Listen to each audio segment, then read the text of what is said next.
was buried. And the Lord said that God closed her womb. The devil didn't do this. God closed her womb. These two women being buried, and they were frustrated because they could not birth. But I'm understanding this. It was never the fact that God did not want them to birth. It was just not their season yet. It was just not the season yet, because remember what the angel said. He said, you will conceive a child in its season. See, all we waiting on is the season. And your woman of God is speaking and singing prophetically. This is your season. Y'all ain't gonna talk to me. Renaissance God got a word for you. This is your season. And the woman of God here cannot birth, but it was not because God could not bless her to bring forth. It was just God had a specific timing when he wanted her to bring forth. And look at Mary here. She birthed something out of a difficult situation. I'm not even married and I'm birthing something.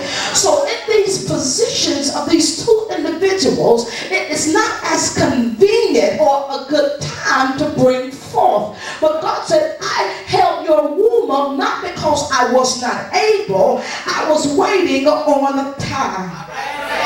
That's why Jesus and his mother has a little conversation. Jesus' mother said, hey, listen, help the people. Jesus said, but it's not my time yet. See, you've been worried on how the business was going to birth forth. Baby, you should tell them, I'm just in a place where I'm waiting on God. It's not over. It's just not my time yet.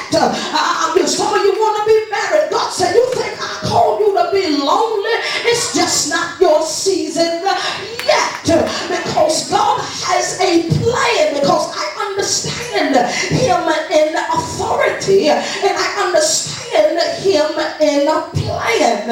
And God is not going to bring you here to kill you. But God said, I'll give you life, and that what?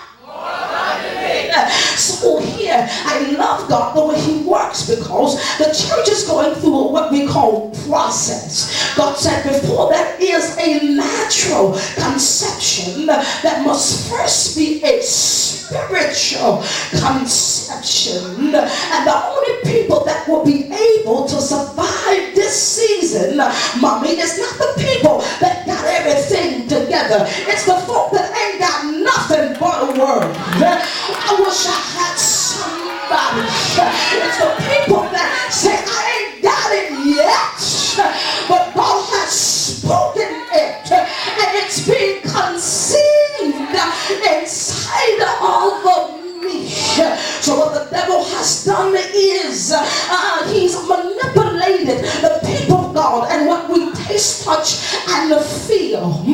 Since before, the devil's job is to try to kill, steal, and to destroy before the baby comes forth. Look at Revelation. When the woman is pregnant, the dragon stood there saying, no, I'm going to abort this baby. But so the devil comes around to try to kill us, and he comes against our emotions, he comes against our finances, comes against our children. But you got to be so crazy for Jesus. You tell the devil, no deal, devil. I'm not going to resort to cussing. I'm not going to resort to walking out of my family. I'm not going to resort to stop praying. And what's going on in the body of Christ?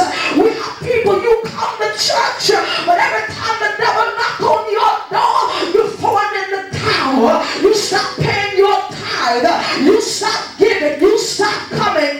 You stop praying. You know why the devil keep messing with you? Because he's effective in messing with you.